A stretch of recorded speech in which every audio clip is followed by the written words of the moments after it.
Doctor Arif Hussain, ഈ മദ്രസകളിലെ പീഡനത്തെക്കുറിച്ച് പലവരും ഈ വേദിയിൽ തന്നെ നമ്മൾ ചർച്ച ചെയ്തതാണ് അല്ലേ? താങ്കൾ കണക്ക് എണ്ണി എണ്ണി പറഞ്ഞിട്ടുള്ളതാണ്. നോക്കൂ, ഇവിടെ സഖാവ് ഹരീന്ദ്രൻ ഉസ്താദുമാർ പീഡിപ്പിച്ചവർക്ക് എന്ത് സംഭവിച്ചു എന്ന് ഇവർ ആരെങ്കിലും അന്വേഷിച്ചിട്ടുണ്ടോ? അതായത് മുസ്ലിം ലീഗോ SDPയോ ജമാഅത്തെ ഇസ്ലാമിയോ അന്വേഷിച്ചിട്ടുണ്ടോ? അതിൻ്റെ പേരിൽ ഏതെങ്കിലും ആക്ഷൻ കമ്മിറ്റി ഉണ്ടോ, എന്തെങ്കിലും മുദ്രാവാക്യമുണ്ടോ എന്നൊക്കെ സഖാവ് വിളിച്ച് ചോദിക്കുന്നുണ്ട് അല്ലേ? ഇത്തരം എത്രയെത്ര കേസുകൾ നേരത്തെ RV ബാബു തുടക്കത്തിൽ അദ്ദേഹം ചൂണ്ടിക്കാണിക്കുകയും ചെയ്തു. സെറ്റിൽ ചെയ്യുകയാണ്. ഇത്രയും വലിയ വിഷയങ്ങൾ ഉണ്ടായിട്ട് ഇവർക്കൊന്നും പരാതിയില്ല, അവിടെ ഇരയ്ക്ക് വേണ്ടി വാദിക്കാൻ ആരുമില്ല, അവസാനം സെറ്റിൽ ചെയ്യുകയാണ്. അതിന് മത മേധാവികൾ ഉൾപ്പെടെ അതിൽ പങ്കെടുത്തുകൊണ്ടാണ് അത്തരത്തിലുള്ള സെറ്റിൽമെൻറ്റ് ഒത്തുതീർപ്പുകൾ നടക്കുന്നത്. അപ്പോൾ സ്വാഭാവികമായും അതുകൂടി ഇവിടെ ചർച്ച ചെയ്യപ്പെടേണ്ടതല്ലേ? ഇതൊക്കെ സഖാവിന് അറിയാം, സഖാവിൻ്റെ പാർട്ടിയാണ് ഭരിക്കുന്നത്. പക്ഷേ സഖാവിൻ്റെ പാർട്ടി ഇങ്ങനെ ഒരു ഭാഗത്ത് പ്രസംഗിക്കുന്നുണ്ടെങ്കിലും, സഖാവ് പ്രസംഗിക്കുന്നുണ്ടെങ്കിലും, ഈ പാർട്ടി എന്ത് നടപടിയാണ് ഇത്തരം പീഡനങ്ങളിൽ സ്വീകരിക്കുന്നത് എന്നുകൂടി പരിശോധിക്കേണ്ടതല്ലേ ഡോക്ടർ ആരിഫ് ഹുസൈൻ? നമസ്കാരം.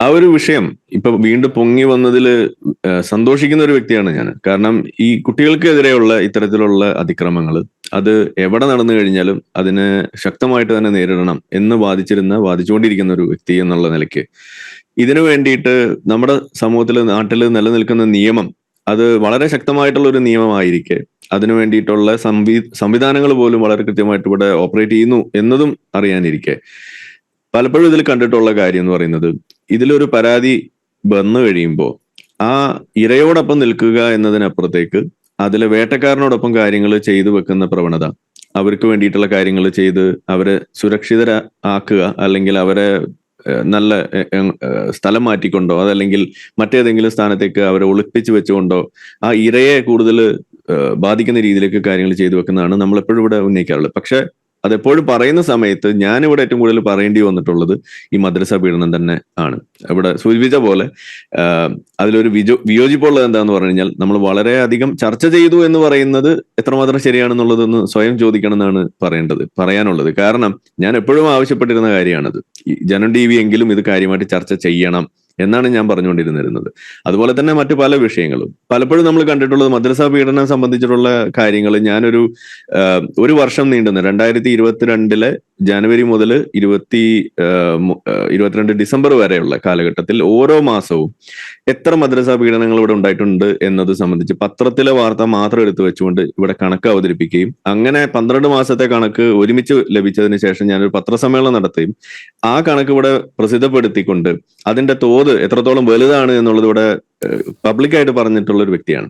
അപ്പം ആ ഒരു കാഴ്ചയില് എനിക്ക് കാണാൻ കഴിഞ്ഞിട്ടുള്ള എന്താന്ന് പറഞ്ഞു കഴിഞ്ഞാൽ, എല്ലാ മാസവും ഇതിൽ നമുക്ക് ഉസ്താദുമാരെ പിടിക്കപ്പെടുന്നവരായിട്ട് കാണാൻ കിട്ടിയിരുന്നു എന്നുള്ളതാണ് അന്ന് ഞാൻ കണ്ടത്. പക്ഷെ അന്ന് ആ എടുത്ത പണിയുടെ ഒരു വലിയൊരു എഫക്റ്റീവ്നെസ് പിന്നീട് എനിക്ക് തന്നെ കാണാൻ കഴിഞ്ഞു. കാരണം എന്താണ്, അത് പല ആളുകളും അന്ന് ഞാൻ ആ പണി ചെയ്തുകൊണ്ടിരുന്ന സമയത്ത് ഇവിടെ ഷുക്കൂർ വക്കീൽ ഒരു പോസ്റ്റ് ഷെയർ ചെയ്തതിനെ കുറിച്ചും മറ്റു പല ആളുകളും അതിനെക്കുറിച്ച് പറയുന്നതിനെ കുറിച്ചൊക്കെ നമ്മൾ ഇവിടെ കേട്ടു. ഞാൻ അല്ലാതെ തന്നെ ഫേസ്ബുക്കിൽ കണ്ടു. ഇതെന്റെ നേരിട്ടുള്ള അനുഭവം കൂടിയാണ്. അതായത് ഈ മദ്രസ പീഡനത്തിന്റെ കണക്ക് ഞാൻ എടുക്കുന്നത് ഈ മാസത്തെ മദ്രസ പീഡന വാർത്തകൾ എന്ന് പറഞ്ഞിട്ടായിരുന്നു ആ പരിപാടി തന്നെ. എല്ലാ മാസവും ഒരു എപ്പിസോഡ് ഞാൻ അതാ ചെയ്തുകൊണ്ടിരുന്നു. 1 മണിക്കൂർ നേരം. ഒരു മാസം ആവറേജ് എത്രയുണ്ട്? അന്നത്തെ കണക്ക് പറഞ്ഞു കഴിഞ്ഞാൽ 4 മുതൽ 6 വരെ കേസുകളാണ് മദ്രസകളിൽ നിന്നും പീഡനം നടന്നുകൊണ്ടിരുന്നത്. അത് ഒരു ആവറേജ് ഇപ്പൊ നമ്മൾ ആ ഒരു വർഷത്തെ കണക്കെടുത്ത് പറയുകയാണെന്നുണ്ടെങ്കിൽ മിനിമം ഒരു 6 പീഡനമെങ്കിലും റിപ്പോർട്ട് ചെയ്യപ്പെടുന്നത് അന്നുണ്ടായിരുന്നു. ഇന്ന് അത് വളരെയധികം കുറഞ്ഞു എന്നാണ് ഞാൻ മനസ്സിലാക്കുന്നത്. അത് പിന്നീടുള്ള റിപ്പോർട്ടുകൾ ശിക്ഷിക്കപ്പെടുന്നുണ്ടോ, ഇത് വിചാരണ ചെയ്യപ്പെടുന്നുണ്ടോ? ഞാൻ അതിലേക്ക് വരാം. അപ്പൊ ഇതിൽ പറഞ്ഞു വന്നത് ഇതാണ്, അതായത് ഈ തരത്തിൽ ഇങ്ങനെ ഈ മാസത്തെ മദ്രസ പീഡന വാർത്തകൾ എന്ന് പറഞ്ഞുകൊണ്ട് ഞാൻ ഇവിടെ പരിപാടി അവതരിപ്പിക്കുമ്പോൾ എനിക്ക് ലഭിച്ചുകൊണ്ടിരുന്ന മെസ്സേജുകളിൽ ഏറ്റവും പ്രധാനപ്പെട്ട ഒരു മെസ്സേജ് എന്താണ്, പല മുസ്ലിങ്ങളായിട്ടുള്ള ആളുകൾ, പ്രത്യേകിച്ച് എക്സ് മുസ്ലിങ്ങളായിട്ടുള്ള ആളുകൾ, അതിൽ വിശ്വാസികൾ പോലും ഉണ്ടെന്ന് ഓർക്കണം. അതായത് അവർക്ക് ആ വിഷയം പറയാൻ അവരുടെ മഹല്ല് പള്ളിയിൽ അത് പറഞ്ഞിട്ട് കാര്യമില്ല, അവിടെ പോലീസിൽ കംപ്ലൈന്റ് കൊടുത്തിട്ട് കാര്യമില്ല, ഇനി ആരിഫ് സാറെങ്കിലും എന്തെങ്കിലും ചെയ്യൂ എന്ന് പറഞ്ഞിട്ട് വിശ്വാസികൾ അല്ലാത്ത വിഷയങ്ങൾ മുഴുവൻ ഞങ്ങൾ ഇടിച്ചു നിൽക്കുന്ന ആളുകളാണ്. പക്ഷെ ഈ മദ്രസ പീഡനത്തിന്റെ വിഷയം വന്നപ്പോൾ വിശ്വാസികളായിട്ടുള്ള ആളുകൾ എനിക്ക് കത്തെഴുതിയിട്ടുണ്ട്. അത് പലതും ഞാൻ എന്റെ വീഡിയോയിൽ ഞാൻ അവിടെ പബ്ലിക്കായിട്ട് കാണിക്കുകയും ചെയ്തിട്ടുണ്ട്. എക്സ് മുസ്ലിങ്ങളായിട്ടുള്ള ആളുകൾ എനിക്ക് കത്തെഴുതി എനിക്ക് തന്നിട്ടുണ്ട്. അത് ഞാൻ എന്നിട്ട് അവരോട് പറയും, നിങ്ങളുടെ കൈപ്പടയിൽ എഴുതിയിട്ട് ഫോട്ടോ എടുത്തെങ്കിലും ഒന്ന് അയക്കൂ എന്ന് പറയുമ്പോൾ അതുപോലെ അവർക്ക് പേടിയാണ്. കാരണം അത് കണ്ടിട്ട് ഇനി അവരുടെ വീട്ടിൽ നാട്ടിൽ വലിയ പ്രശ്നമായാലോ എന്ന് വിചാരിച്ചിട്ട് അവർ ഇതുപോലെ ടെക്സ്റ്റ് ടൈപ്പ് ചെയ്ത് അവരുടെ വിഷയം മാത്രം പറയും, നിങ്ങൾ ഇത് പറയണം എന്ന് പറഞ്ഞു. എനിക്കുണ്ട്, നിങ്ങളോടൊപ്പം ഞാൻ ഈ വിഷയത്തിൽ നിങ്ങളോടൊപ്പം ഞാനുണ്ട് എന്ന് പറഞ്ഞിട്ട് വിശ്വാസികൾ എന്നോട് പറഞ്ഞിട്ടുള്ള ഒരു വിഷയമാണത്. അപ്പൊ ഞാൻ പറഞ്ഞു വന്നത് ഇതൊരു വലിയ പ്രശ്നമാണ്. അപ്പോ ഇവിടെ ഇന്നിപ്പോ സഖാവ് ഇത് പറയുമ്പോ അവിടെ നമ്മൾ കാണുന്നത് സഖാവ് പറഞ്ഞ എന്തോ ഒരു സത്യം വിളിച്ചു പറഞ്ഞു എന്നുള്ള രീതിയിൽ പറയുമ്പോ അവിടെ ഒരു വലിയൊരു ഒമിഷൻ അതിവിടെ നമ്മൾ കാണുന്നുണ്ട്. എന്താണ്? സഖാവിന് അറിയാം ഇവിടെ ഈ പറയുന്ന മദ്രസ പീഡനം നടക്കുന്നുണ്ട് എന്നുള്ള കാര്യം. അപ്പൊ സഖാവ് അപ്പോ അങ്ങനെ നടക്കുന്ന മദ്രസ പീഡനങ്ങളിൽ എത്ര എണ്ണത്തിൽ നടപടികൾ എടുക്കാൻ വേണ്ടിയിട്ട് ഇവിടെ നിലനിന്നു, അതിനു വേണ്ടിയിട്ട് മുൻകൈ എടുത്തു എന്നുള്ളത് കൂടി നമ്മൾ ചോദിക്കണം. കാരണം ഇവിടെ സഖാവ് പറയുന്നത് നിങ്ങൾ ആക്ഷൻ കമ്മിറ്റി ഉണ്ടാക്കിയില്ല എന്നുള്ള പരാതിയായിട്ടാണ് അവിടെ വരുന്നത്. അപ്പൊ ആക്ഷൻ കമ്മിറ്റി ഉണ്ടാക്കിയില്ല എന്നത് അറിയുന്നത് പോലെ തന്നെ ഇവിടെ മദ്രസ പീഡനം ഉണ്ടായി എന്നും അറിയാലോ. അപ്പൊ ഉണ്ടായിട്ട് എന്തുകൊണ്ട് അതിനകത്ത് നടപടി എടുത്തില്ല എന്നുള്ളതാണ് നമ്മൾ ചോദിക്കുന്നത്. ഈ ചോദ്യമാണ് അന്നും ഞാൻ ചോദിക്കുന്നത്. ഇപ്പോഴും എനിക്കത് കൂടുതൽ ശക്തയുക്തം ചോദിക്കാനുള്ള ഒരു അവസരമായിട്ടാണ് സഖാവ് എനിക്കിവിടെ മുന്നോട്ട് വെച്ചിരിക്കുന്നത്. അപ്പോ ഇപ്പൊ പാലത്തായി കേസായാലും ഇനി വേറെ ഏതെങ്കിലും കേസായാലും മദ്രസ പീഡനമായാലും ഇതിലെല്ലാത്തിലും കൃത്യമായി നിയമം ആക്കപ്പെടണം എന്നതാണ് നമ്മളുടെ ആവശ്യം. പിന്നെ അതിനകത്ത് ശരി തെറ്റുകൾ അത് കള്ളക്കേസാണ് അല്ലാത്തതാണ്, ഇത് കോടതികളെയാണ് അവിടെ നമ്മൾ അതിനുവേണ്ടി ഡിപ്പെൻഡ് ചെയ്യാൻ നമുക്കുള്ള ഒരു വഴിയുള്ളൂ. ഇത് നമുക്ക് മാധ്യമ വിചാരണയിലൂടെയോ അല്ലെങ്കിൽ മഹല്ല് വിചാരണയിലൂടെയോ ഇത് തീർപ്പാക്കുന്ന ഒരു രീതിയല്ല നമ്മൾ ഇതിനകത്ത് പ്രതീക്ഷിക്കുന്നത്. അപ്പൊ അതുകൊണ്ട് ഇവിടെ ആ ഒരു സംഗതിക്ക്, ആ നിയമവാഴ്ചയ്ക്ക് അതിന് കൂടുതൽ വിശ്വാസ്യത നിർത്തുന്ന രീതിയിലേക്ക് അതിനെ ഉയർത്തി വെക്കേണ്ട ഒരു ബാധ്യത അത് ഇവിടുത്തെ കോടതി സംവിധാനങ്ങൾക്കുണ്ട്. അവരിതിനകത്ത് എത്രമാത്രം ആ ഒരു കാര്യത്തിൽ ശ്രദ്ധ കൊടുക്കുന്നുണ്ട് എന്നുള്ളത് പൊതുജനം കാണുന്നുണ്ട് എന്നുള്ളതും കൂടി ആ പറയുന്ന നീതി ന്യായ വ്യവസ്ഥ ആ ഒരു വ്യവസ്ഥയിലുള്ള ആളുകൾ കൂടി ആലോചിക്കേണ്ട കാര്യമാണ്. പോലീസ് സംവിധാനം ആലോചിക്കേണ്ട കാര്യമാണ്. എല്ലാവരും ചിന്തിക്കേണ്ട കാര്യമാണ്. അപ്പൊ ഇവിടെ നമ്മൾ കാണുന്നത് അതിൽ പറയുന്ന പല വിഷയങ്ങൾ ഇപ്പോ മുൻ ഒരു ശ്രീജിത്ത് IPSന്റെ ഒരു വോയിസ് മെസ്സേജ് ഒക്കെ ഇവിടെ കറങ്ങി നടക്കുന്നതൊക്കെ ഞാൻ കണ്ടു. അതിലൊക്കെ പറയുന്ന പ്രകാരം ഇതില് ഈ പറയുന്ന അധ്യാപകൻ എത്ര വലിയ ഒരു മോശപ്പെട്ട പ്രവൃത്തി ആണ് ചെയ്തത്, മോശപ്പെട്ട വ്യക്തിയാണെങ്കിൽ പോലും ഈ പറയുന്ന പ്രവൃത്തി ചെയ്തതിന് തെളിവില്ല എന്നുള്ള രീതിയിൽ ആ വോയിസിൽ നമ്മൾ കേൾക്കാണ്. പക്ഷെ ഞാൻ അത് മുഖവിലേക്ക് എടുക്കുന്നില്ല. കാരണം എന്താണ്? അത് കോടതി അത് വിശദീകരിച്ച് കോടതി അത് സാഹചര്യ തെളിവുകളെങ്കിലും വേണ്ടേ? നോക്കൂ, അല്ല ആദ്യം ഈ പീഡനം നടന്ന ഈ ബാത്റൂം കുട്ടി ചൂണ്ടിക്കാണിച്ചല്ലോ. അല്ല നോക്കൂ, അവിടെ 1.5 മണിക്കൂറാണ്. അതായത് ക്ലാസ് റൂമിൽ ഇരുന്ന് കഴിഞ്ഞാൽ കാണാം ആ ബാത്റൂം. മാത്രമല്ല ഒരാൾക്ക് നിവർന്നു നിൽക്കാൻ പറ്റാത്ത ഒരു സ്ഥലമാണ്. അപ്പൊ ഇതൊക്കെ എങ്ങനെയാണ് ഇതൊക്കെ വിശ്വസിക്കുക? അത് ഞാൻ വിശ്വസിക്കുന്നില്ല എന്നുള്ളതല്ല ഇവിടുത്തെ പ്രധാനപ്പെട്ട കാര്യം. അത് ആ കുട്ടിക്ക് നീതി ലഭിക്കുന്നുണ്ടോ ഇല്ലയോ എന്നുള്ളതാണ്. ആ കുട്ടി അങ്ങനെ ഒരു പ്രശ്നം അത് ചെയ്തിട്ടില്ല, അത് ആരോപണമാണ് എന്നൊക്കെ ഉണ്ടെങ്കിൽ അത് കോടതിയിലൂടെ പുറത്തു വരട്ടെ. അപ്പീലിന് പോകാലോ. അപ്പീൽ പോയിട്ട് ബാക്കി കാര്യങ്ങൾ ചെയ്ത് അതിന്റെ സത്യാവസ്ഥ പുറത്തു വരട്ടെ. പോകുന്നതൊക്കെ രണ്ടാമത്തെ കാര്യമാണ്. ആ മനുഷ്യൻ ഇപ്പോൾ അനുഭവിക്കുന്നതിന് ഇപ്പൊ നോക്കൂ, അദ്ദേഹത്തെ ഒരു 5 വർഷം കഴിഞ്ഞ് അദ്ദേഹത്തെ വെറുതെ വിടുന്നു എന്ന് വിചാരിക്കുക. പക്ഷേ 5 വർഷം മാത്രം മാനഹാനിയിൽ എത്ര കാലമായി? അതിന്റെ 2020 തുടങ്ങിയ കേസാണ്. 5 വർഷമായി. അദ്ദേഹത്തിന് കുടുംബമില്ലേ? അദ്ദേഹത്തിന് ഭാര്യയില്ലേ? അദ്ദേഹത്തിന് മക്കളില്ലേ? അദ്ദേഹത്തിന് സഹോദരങ്ങളില്ലേ? ബന്ധുക്കളില്ലേ? ഇവരെ നേരത്തെ അഡ്വക്കേറ്റ് പ്രേമരാജൻ പറഞ്ഞ പോലെ, അതായത് ഈ മുസ്ലിം പെൺകുട്ടിയെ പീഡിപ്പിച്ച മാഷയുടെ സഹോദരൻ അല്ലെ സഹോദരി, അങ്ങനെയല്ല അറിയപ്പെടുന്നത്. സമൂഹത്തിൽ അവർക്ക് ഇറങ്ങി നടക്കാൻ പറ്റണ്ടേ? ശരിയാണ്. എന്നെ സംബന്ധിച്ചിടത്തോളം ഈ ചോദ്യത്തിൽ ഒന്നും തന്നെ ഞാൻ വീഴില്ല. കാരണം എന്താന്ന് പറഞ്ഞു കഴിഞ്ഞാൽ ഇതേ ചോദ്യങ്ങളാണ് ഇവിടുത്തെ മദ്രസ ഉസ്താദുമാർ ചോദിക്കുന്നത്. അപ്പൊ അതുകൊണ്ട് എനിക്ക് ആ ചോദ്യങ്ങൾ എടുക്കാൻ കഴിയില്ല. അപ്പൊ അതുകൊണ്ട് അവിടെ ആ അഗ്നി പരീക്ഷ പാസ്സായി വരട്ടെ എന്നത് തന്നെയാണ് ഞാൻ പറയാ. അതിനുള്ള കാത്തിരിപ്പ് തുടരുക. ഞാനത് തുടരും. അത്രയും എനിക്ക് അതിനകത്ത് പറയുള്ളൂ. കാരണം ഈ കോടതിയിലൂടെ വരുന്ന വിധികളെ അത് നമുക്ക് ഇഷ്ടപ്പെട്ടതായാലും ഇല്ലെങ്കിലും അത് സ്വീകരിക്കാന്നുള്ളതാണ് നമ്മളുടെ വഴി. അത് വെയിറ്റ് ചെയ്യുക. അതിന്റെ ബാക്കി കാര്യങ്ങൾ നടക്കുന്നവരെ മുന്നോട്ട് പോവുക എന്നുള്ളതാണ്. അതിനു വേണ്ടി കാത്തിരിക്കുക എന്നുള്ളതാണ് നമ്മുടെ രീതി. അല്ലാതെ എന്റെ പേഴ്സണൽ ഒപ്പീനിയനോ അതല്ലെങ്കിൽ അതിനകത്ത് ഇറങ്ങിച്ചെന്നുകൊണ്ട് വേറെ എന്തെങ്കിലും ഒരു ഒപ്പീനിയൻ പറയേണ്ട കാര്യമോ എനിക്കില്ല. കാരണം ഇവിടെ ഏതൊരു വിഷയം ഇതുപോലുള്ള നിയമത്തിന്റെ മുന്നിൽ നിൽക്കുന്ന ഒരു വിഷയമാകുമ്പോൾ അതിനകത്ത് ആ രീതിയിൽ പോവാന്നുള്ളതാണ് മാന്യമായൊരു നിലപാടെന്നാണ് എനിക്ക് തോന്നിയിട്ടുള്ളത്. പിന്നെ ഈ ചോദ്യങ്ങൾ നിങ്ങൾ ചോദിച്ച ഇതേ ചോദ്യങ്ങൾ തന്നെയാണ് ഈ ഉസ്താദുമാരും ചോദിക്കുന്നത്, ഞാൻ നിരന്തരം കേട്ടുകൊണ്ടിരിക്കുന്നത്. അപ്പൊ എനിക്ക് ആ കാര്യത്തിൽ അങ്ങനെ ഒരു നിലപാട് മാറ്റം ഇപ്പൊ സാധ്യമല്ല, അതിന്റെ ആവശ്യമില്ല, അത് ശരിയല്ല എന്ന് തന്നെയാണ് ഞാൻ പറയാം. അത് കോടതിയിലിരിക്കുന്ന കേസാണ്. അപ്പീൽ ഉസ്താദുമാരെ പീഡിപ്പിക്കുന്നവർക്ക് കൃത്യമായ തെളിവുകളുണ്ട്, അവർ പറയുന്നുണ്ട്. പക്ഷെ നോക്കൂ, അങ്ങനെ പറഞ്ഞു കഴിഞ്ഞാൽ ഇപ്പൊ പോക്സോ കേസ് ദുരുപയോഗം ചെയ്യപ്പെടുന്നു എന്ന് ഒരു അന്വേഷണ ഉദ്യോഗസ്ഥൻ തന്നെയാണ് പറയുന്നത്. അപ്പോൾ ഇവിടെയും അതിൻ്റെ ദുരുപയോഗം നടന്നിട്ടുണ്ട്. ഞാൻ അതാണ് ആവർത്തിച്ച് ചോദിക്കുന്നത്.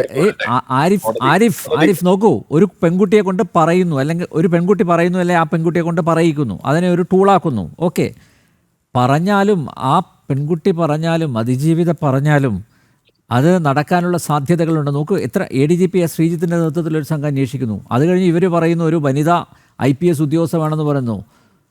ആ വനിതാ IPS ഉദ്യോഗസ്ഥ റീഷ്മയുടെ നേതൃത്വത്തിൽ അന്വേഷണം നടക്കുന്നു. അവിടെയാണ് 4 തവണ, അത് റെക്കോർഡിംഗ് ആണ്, ഓഡിയോ ആൻഡ് വീഡിയോ, പരസ്പര വിരുദ്ധമായിട്ടുള്ള മൊഴികൾ. ഇതൊന്നും കോടതിക്ക് ബോധ്യപ്പെടാത്തതാണോ? അപ്പോൾ സ്വാഭാവികമായും ഈ സഖാവ് പറഞ്ഞതുപോലെ ഇപ്പോൾ പീഡിപ്പിക്കപ്പെട്ടത് മുസ്ലിം പെൺകുട്ടി, പീഡിപ്പിച്ചത് ഹിന്ദു, അതിൻ്റെ പേരിലൊക്കെ പിന്നെ ഒരു കേസെടുക്കുക, അതിനുശേഷം ജീവപര്യന്ത തടവിന് ശേഷം ജീവപര്യന്ത തടവ് എന്താണ് ജഡ്ജി പറഞ്ഞത്? മരണം വരെ അദ്ദേഹം തടവിൽ ഇരിക്കട്ടെ എന്ന്. അത്തരം ഒരു വിധി പുറപ്പെടുവിക്കണമെങ്കിൽ എത്രത്തോളം അവധാനതയോടെ ഇത് പരിശോധിച്ചിട്ടുണ്ട്, ഈ കേസ് ഡയറി പരിശോധിച്ചിട്ടുണ്ട്, അല്ലെങ്കിൽ ആർഗ്യുമെൻറ്റ്സ് പരിശോധിച്ചിട്ടുണ്ട്, സാഹചര്യ തെളിവുകൾ പരിശോധിച്ചിട്ടുണ്ട്, മെഡിക്കൽ എവിഡൻസസ് പരിശോധിച്ചിട്ടുണ്ട്. അപ്പോൾ ഇത് ആരെങ്കിലുമൊക്കെ ചർച്ച ചെയ്യണ്ടേ? ആരിഫ് ഹുസൈൻ, ഇപ്പോൾ ഉസ്താദുമാർ പലതും പറയും, അതൊക്കെ അവിടെ പറയട്ടെ. പക്ഷേ നോക്കൂ ഇതിനെക്കുറിച്ച് നിങ്ങൾ ഒന്ന് പഠിക്കണം. ആരിഫ് ഹുസൈൻ പഠിക്കണം. താങ്കൾ ഈ കേസ് ഒരു കേസ് സ്റ്റഡി ആയിട്ട് എടുക്കണം. അപ്പോൾ സത്യം, വസ്തുതകൾ മനസ്സിലാവും. കോടതിയിൽ ഇരിക്കുന്ന കേസാണ്, കോടതിയിലേക്ക് അപ്പീലിന് പോകാൻ പറ്റുന്ന കേസാണ്. അത് പോയി അതിന്റെ അഗ്നിപരീക്ഷ അവിടെ നടക്കട്ടെ എന്നാണ് ഞാൻ പറയുന്നത്. ചർച്ച ചെയ്യണമെന്ന് ഞാൻ പറയുന്നില്ലല്ലോ. ചർച്ച നിങ്ങൾക്കാവാം. എനിക്ക് എന്റെ കൗണ്ടർ അഭിപ്രായം എനിക്ക് പറയാനുള്ളത് പറയാലോ. എന്റെ അഭിപ്രായം ഇതിൽ ഇതാണ്. അതായത് ഇത് കോടതിയിലൂടെ തന്നെ ഇത് ക്ലിയർ ചെയ്ത് വരണം. അല്ലാതെ നമ്മളിവിടെ ഇരുന്നിട്ട് ഒരാളെ ഇങ്ങനെ അയാൾ കുറ്റം ചെയ്തിട്ടില്ല അതിനുള്ള തെളിവ് എടുക്കരുത്, പെട്ടെന്ന് എടുക്കണം, കേസ് പരിഗണിക്കണം. നമ്മള് നിയമത്തിന്റെ വഴി എന്ന് പറഞ്ഞു കഴിഞ്ഞാൽ അതിന് സമയം എടുക്കുന്ന വഴിയാണെന്നുള്ള ആ ഒരു ബേസിക് അണ്ടർസ്റ്റാൻഡിങ്ങിലാണല്ലോ നമ്മളിവിടെ ജീവിക്കുന്നത്. എല്ലാ വിഷയത്തിലും നമ്മൾ ഇതല്ലേ പറയുന്നത്. ഇത് നിങ്ങൾ പറയുമ്പോൾ അതിന് മറ്റൊരു അപകടമുണ്ട്. അതായത് ഇപ്പോ ഈ റേപ്പ് വിക്ടിം അവര് ഉന്നയിക്കുന്ന വലിയൊരു ആരോപണമുണ്ട്. എന്താണ്? അതായത് ഈ കേസിൽ നിന്നല്ല, പൊതുവെ നമ്മൾ കേൾക്കുന്നു. ഇപ്പൊ നിർഭയ കേസ് ഏതെടുത്തു കഴിഞ്ഞാലും നമ്മളിവിടെ കാണുന്ന ഒരു ആർഗ്യുമെന്റ് എന്താണ്? ഈ പറയുന്ന ബലാത്സംഗം ചെയ്ത ആളുകളെ ഉടനെ തന്നെ സൗദി അറേബ്യയിലെ പണിഷ്മെന്റ് കൊടുക്കണം, എല്ലാത്തിന്റെ തല വെട്ടണം എന്നാണ് നമ്മളിവിടെ കേൾക്കാറുള്ള ഒരു സാധനം. നിങ്ങൾ കേട്ട് കാണും. ശരിക്കും പറഞ്ഞു കഴിഞ്ഞാൽ അതാ പറഞ്ഞ അതെന്താ നിങ്ങൾക്ക് അപ്പോ ആ അഭിപ്രായമില്ല? ഞാനതാ പറയുന്നത്. ആ അഭിപ്രായം നിങ്ങൾക്ക് അങ്ങനെ അവിടെ അത് എടുക്കാതിരിക്കുക എന്ന് പറയുമ്പോൾ അവിടെ സമയം വളരെ പെട്ടെന്ന് കുറഞ്ഞെടുത്തുകൊണ്ട് അവിടെ ഗോവിന്ദച്ചാമി തിന്നു കൊഴുക്കുന്നു എന്നൊക്കെയുള്ള വാദങ്ങൾ നിങ്ങൾ കേട്ട് കാണും. അപ്പൊ എന്തുകൊണ്ട് തിന്നു കൊഴുക്കുന്നു എന്ന് പറയുന്ന വാദം വരുന്നത്? സമയമെടുക്കുന്നു, അവിടെ വലിയ ഈ ലീഗൽ പ്രൊസീഡിങ്സിന്റെ വലിയൊരു താമസം ഉണ്ടാക്കുന്ന ഒരു അവസ്ഥ. ഇതൊന്നും ശരിയല്ല, അതിനൊക്കെ നമുക്ക് സൗദി അറേബ്യയാണ് നല്ലത് എന്ന് പറയുന്ന വാദം അവിടെ പല ആളുകളും, പ്രമുഖരായിട്ടുള്ള ആളുകൾ, രാഷ്ട്രീയക്കാർ വരെ ഇത് മുന്നോട്ട് വെക്കുന്നത് നമ്മൾ കാണുകയാണ്. അപ്പൊ നമ്മൾ ഇന്ത്യയിൽ ഇരുന്നിട്ട് ഇന്ത്യൻ നിയമ വ്യവസ്ഥതയും അതുപോലെ തന്നെ നമ്മുടെ ജനാധിപത്യ സംവിധാനത്തെയും ഈ പറയുന്ന ഈ ഡെമോക്രസിയുടെ തൂണുകളായിട്ടുള്ള ഈ സാധനങ്ങളെയൊക്കെ നമ്മൾ വലിയ തോതിൽ ഇവിടെ പൊക്കിപ്പിടിക്കുന്ന കൂട്ടത്തിൽ ഇവിടെ ഇരുന്നുകൊണ്ട് നമ്മുടെ നിയമവ്യവസ്ഥിതിയും അതിന്റെ സംവിധാനത്തെക്കാൾ നല്ലത് സൗദി അറേബ്യയിലെയാണെന്ന് പറയുമ്പോൾ അവിടെ നമ്മൾ എന്താ നടത്തുന്നത്? അവിടെ നമുക്ക് ആ അണ്ടർസ്റ്റാൻഡിംഗ് ഉണ്ട്. പിന്നെ എല്ലാവരെയും പോലെ നമുക്കും ആഗ്രഹമുണ്ട് ഇത് വളരെ പെട്ടെന്ന് ഇതിന്റെ കാര്യങ്ങൾ വരണം, അതുപോലെ തന്നെ കുറ്റകൃത്യം ചെയ്തിട്ടില്ല എന്നുണ്ടെങ്കിൽ ശിക്ഷിക്കപ്പെടരുത്. ഇതെല്ലാം നമ്മളുടെ വിഷ്വൽ തിങ്കിങ് ആണ്. അത് എത്ര കുറഞ്ഞ സമയത്തിൽ അത് സാധിക്കാമോ അതാണ് നമ്മൾ ശ്രമിക്കുന്നത്. അതിനെന്ത് വേണം? നമ്മളുടെ ഇവിടുത്തെ നിയമ സംവിധാനത്തെ നമ്മൾ മെച്ചപ്പെടുത്താണ് വേണ്ടത്. അതിന് പകരം നമ്മൾ പുട്ടുണ്ടായിക്കൊണ്ടിരിക്കുമ്പോൾ അത് പറ്റൂല എന്ന് മനസ്സിലാക്കി ഉടനെ ഇഡ്ഡലി ഉണ്ടാക്കുന്ന പ്രവണത, അത് ശരിയല്ല. നമ്മൾ ഈ കൂടുതൽ മെച്ചപ്പെട്ട പുട്ടുണ്ടാക്കുക, അതാണല്ലോ നമ്മൾ ചെയ്യേണ്ടത്. അവിടെ ഈ കോടതി സംവിധാനങ്ങൾ ഇപ്പോൾ തന്നെ അതിനെ സംബന്ധിച്ചിട്ടുള്ള പല ചർച്ചകളും വന്നു കഴിഞ്ഞു. BJPയുടെ തന്നെ കേന്ദ്ര മന്ത്രിസഭയിൽ അടക്കമുള്ള ആളുകൾ തന്നെ ഇവിടുത്തെ ഈ നിയമ സംവിധാനത്തിലെ പ്രശ്നങ്ങളെ കുറിച്ച് അവിടെ പറയുന്നുണ്ട്. ഈ കാലതാമസം എടുക്കുന്നതിനെ കുറിച്ച്, ഈ അനന്തമായ വെക്കേഷൻസിനെ കുറിച്ച്, ഇതെല്ലാം ഇവിടെ ചർച്ച വന്നിട്ടുണ്ട്. അതുപോലെ തന്നെ കീഴ്ക്കോടതികളിൽ ഉണ്ടാവുന്ന ഇത്തരത്തിലുള്ള സംഗതികളുടെ ക്വാളിറ്റി കുറവിനെ കുറിച്ച് വരെ ചർച്ചകളോടെ വന്നിട്ടുണ്ട്.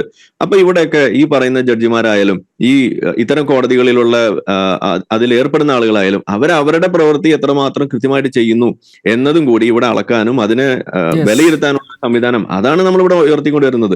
അത് പകരം നമ്മൾ അതിന്റെ ആ ഒരു കാലതാമസം അതൊരു മറയാക്കിക്കൊണ്ട് ഇതിലൂടെ ഇങ്ങനെ ഒരു അവസ്ഥ ഉണ്ടാക്കി വെച്ച് കഴിഞ്ഞാൽ, നിങ്ങൾ ഇപ്പൊ ഒരു പാലത്തായിൽ ഒരു മാഷിനെ രക്ഷിക്കാനാണ് നോക്കുന്നതെന്നുണ്ടെങ്കിൽ, നിങ്ങൾ ഇവിടെ അക്യൂസ് ചെയ്ത അല്ലെങ്കിൽ സഖാവ് ഇവിടെ പറഞ്ഞു വെച്ച ഈ ഉസ്താദുമാരും രക്ഷപ്പെടാൻ പോകുന്നത് ആ ഒരു പഴുതിലൂടെ ആയിരിക്കും. അപ്പൊ ഞാൻ പറയുന്നത്, നമ്മൾ പഴുതുകൾ അടയ്ക്കുകയാണ് വേണ്ടത്, പഴുതുകൾ തുറന്നിടുകയല്ല വേണ്ടത്. സിസ്റ്റത്തെ കൂടുതൽ ശക്തിപ്പെടുത്തുകയാണ് വേണ്ടത്, സിസ്റ്റത്തെ കൂടുതൽ മെച്ചപ്പെടുത്തുകയാണ് വേണ്ടത്. അല്ലാതെ അതിന്റെ കുറവുകളെ നമ്മൾ വലിയ തോതിൽ ഇങ്ങനെ പർവ്വതീകരിച്ച് പറഞ്ഞുകൊണ്ട് അത് എല്ലാവർക്കും ഇതുപോലെ ഒഴിവൊഴിവ് പറയാനുള്ള അവസരം ഉണ്ടാക്കിയാൽ, അത് പാലത്തായിൽ നിങ്ങൾ ചെയ്താൽ അത് ഉസ്താദുമാർക്ക് ചെയ്യാനുള്ള വഴിയായിട്ടാണ് ഇത് മാറുക. ഞാൻ പറയാം, രണ്ടിലും കൃത്യമായിട്ട് നിയമങ്ങൾ നടപ്പിലാക്കുന്ന, ആ സംവിധാനങ്ങളെ മെച്ചപ്പെടുത്തുന്ന, അതിനെ കൂടുതൽ കൃത്യമായി അവിടെ നിരീക്ഷിക്കുന്ന ഒരു അവസ്ഥ ഇവിടെ ഉണ്ടാവുക. ജനങ്ങളുടെ ഈ തരത്തിലുള്ള ആ ഒരു ആകാംക്ഷ, അതിനകത്തുള്ള അവരുടെ നീരസങ്ങൾ അതും കൂടി കണക്കിലെടുത്തുകൊണ്ട് ഈ സംവിധാനങ്ങളെ മെച്ചപ്പെടുത്താനുള്ള വഴിയാണ് നമ്മളിവിടെ ചെയ്യേണ്ടത്. അതിൽ ഒരാൾ പോലും നിരപരാധിയായ ഒരാളും ശിക്ഷിക്കപ്പെടാനും പാടില്ല, അതുപോലെ തന്നെ അവിടെ ശിക്ഷ അർഹിക്കുന്ന ഒരാൾ രക്ഷപ്പെടാനും പാടില്ല എന്നത് കൃത്യമായിട്ട് നടപ്പിലാക്കണം. അതിനുവേണ്ട സംവിധാനങ്ങളാണ് വേണ്ടത്. അതല്ലേ നമ്മളിവിടെ ചർച്ച ചെയ്യേണ്ടത്. ഓക്കെ, പൊളിറ്റിക്കലായും കമ്മ്യൂണലായും കോൺസ്പിറസി നടത്തി, അതായത് രാഷ്ട്രീയമായും വർഗീയമായും ഗൂഢാലോചന നടത്തി ഒരു കള്ളക്കേസ് ഉണ്ടാക്കുന്നു. അതിൻ്റെ അടിസ്ഥാനത്തിൽ ആണ് പത്മരാജൻ മാഷെ ഈ കേസിൽ പ്രതിയാക്കിയത് എന്ന് ഒരു അന്വേഷണ ഉദ്യോഗസ്ഥൻ തന്നെയാണ് പറഞ്ഞ് വെച്ചിരിക്കുന്നത്. മാത്രമല്ല, ഈ കേസ് പരിശോധിച്ച മറ്റ് ഉദ്യോഗസ്ഥർക്കും സമാനമായിട്ടുള്ള അഭിപ്രായമാണുള്ളത്. ഇതിൽ സാഹചര്യ തെളിവുകളില്ല, മെഡിക്കൽ എവിഡൻസസ് അനുകൂലമായിട്ട് ഇല്ല. പിന്നെ എങ്ങനെ പത്മരാജൻ മാഷ് ശിക്ഷിക്കപ്പെട്ടു എന്നുള്ളതാണ്